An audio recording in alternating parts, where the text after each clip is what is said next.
Assalamualaikum warahmatullahi wabarakatuh. Kembali lagi bersama saya Arif Tricayadi, tentunya masih di channel ini.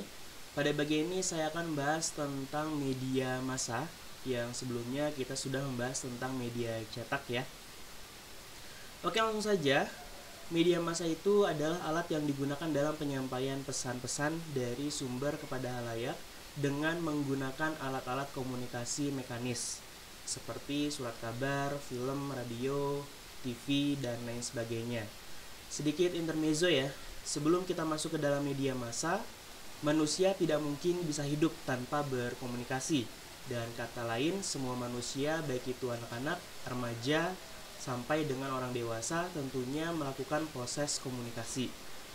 Oleh karena itu, kita perlu memiliki pemahaman yang jelas tentang konsep komunikasi itu seperti apa itu komunikasi, mengapa komunikasi itu penting bagi manusia, sampai dengan bagaimana elemen-elemen komunikasi berhubungan satu sama lain.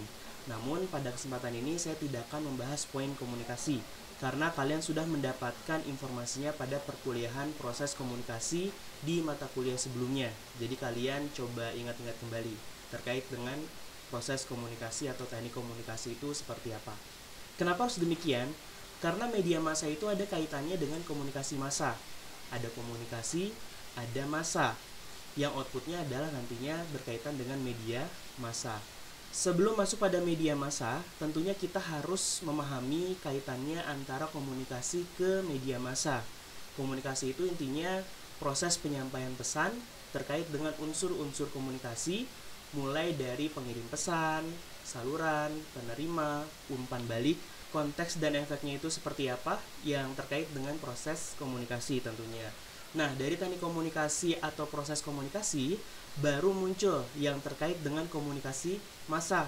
Komunikasi massa ini singkatnya kita harus mengetahui komponen komunikasi massa, yaitu dari kata massa yang hubungannya dengan komunikasi massa yang memiliki penjelasan atau pengertian sebagai mass atau massa dalam komunikasi.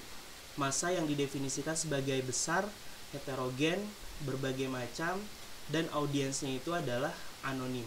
Nah, dari konsep massa yang besar ini memiliki arti tidak bisa menghitung jumlah audiensnya atau penonton dengan tepat karena jumlahnya relatif besar yang mencakup semua orang. Kemudian ada yang namanya heterogen, berarti audien atau penonton di media massa ini mencakup semua jenis orang, mulai tingkat sosialnya, pekerjaan, habit, dan lain sebagainya. Kemudian yang lainnya itu ada beraneka atau bermacam-macam gitu ya. Gimana audiens atau penontonnya itu belum tentu terbatas pada wilayah geografis tertentu. Mereka mungkin tersebar di mana-mana. Kemudian ada anonim, berarti kita tidak dapat secara khusus mengidentifikasi pembaca atau halayak dengan karakteristik tertentu.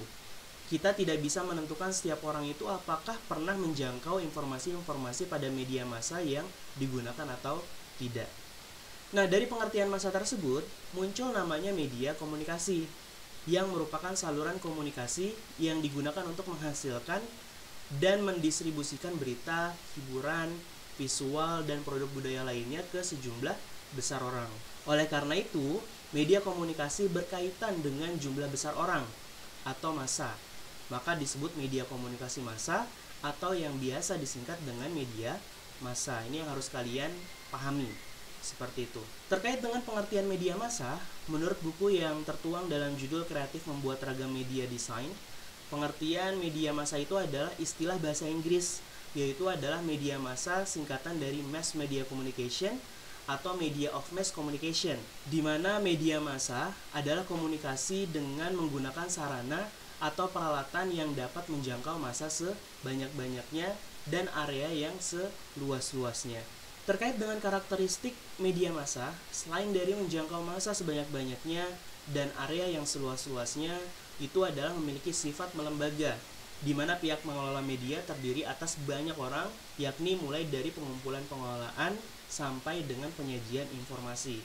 Kemudian yang kedua bersifat satu arah, di mana komunikasi yang dilakukan kurang memungkinkan dialog antara pengirim dengan penerimanya.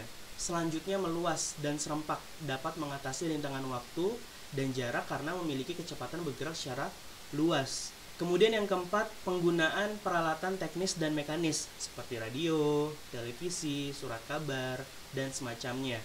Dan yang terakhir itu bersifat terbuka, yaitu di mana pesan dapat disampaikan oleh siapa saja, di mana saja, tanpa mengenal usia, jenis kelamin, agama, dan suku bangsa. Terkait dengan fungsi media massa tersebut, yang pertama, media massa ini berfungsi sebagai penyampai informasi mengenai berbagai macam peristiwa, ya, kejadian realistis atau realitasnya seperti apa, dan banyak hal lainnya yang terjadi di tengah masyarakat. Yang kedua, ada fungsi yang bersifat korelasi, di mana sebuah fungsi media massa ini untuk menafsirkan dan menjelaskan peristiwa yang terjadi. Berikut kemungkinan hubungan dengan satu hal atau peristiwa lainnya. Yang ketiga, ada kesinambungan adanya peran penting media massa dalam mengakui, mengekspresikan, dan mendukung budaya khususnya yang ada di masyarakat. Keempat, fungsinya sebagai hiburan di mana penyedia hiburan bagi masyarakat. Dan yang terakhir, fungsinya adalah mobilisasi dengan tujuan di bidang ekonomi, pembangunan, pekerjaan, dan agama, dan lain sebagainya, tentunya disesuaikan dengan isi atau konten yang dibutuhkan. Isi dari media massa umumnya berupa berita yang berisi laporan seperti peristiwa baru, termasuk foto dan video yang isinya tentang berita atau news, ya. Kemudian ada isinya tentang opini yang berisi tentang pendapat, analisis, ulasan, atau pemikiran tentang masalah tertentu. Kemudian yang ketiga, itu ada keterangan khas, ya, berisi gabungan fakta dan opini yang ditulis dengan gaya bahasa sastra. Foto dan videonya bernilai human interest termasuk kategori features. Nah, dari apa yang sudah disampaikan tadi, kita tentunya sudah dapat menarik kesimpulan terkait dengan jenis-jenis media massa. Tadi beberapa kali sudah disebutkan. Nah, di sini saya coba menyampaikan kembali, yaitu media massa terdiri dari media cetak, media massa elektronik, dan media online. Di mana media cetak terdiri dari koran, tabloid, majalah, buku, newsletter, buletin, dan lain sebagainya yang sudah disampaikan di pertemuan sebelumnya.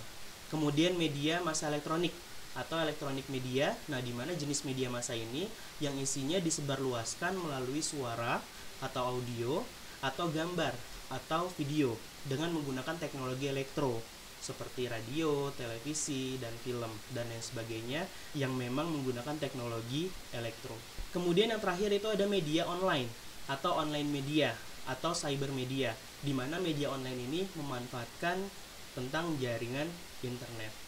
Ya, banyak sekali contoh-contohnya. Nah, terkait dengan media massa elektronik dan media massa online, kita akan bahas dan kita akan ulas di pertemuan selanjutnya yang lebih detail.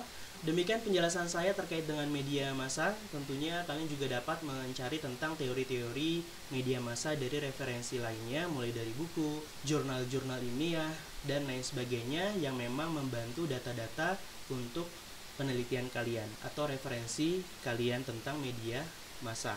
Oke, terima kasih sudah mengikuti sesi ini dengan baik. Jika ada pertanyaan, silahkan kita berdiskusi di kolom komentar khususnya tentang media massa.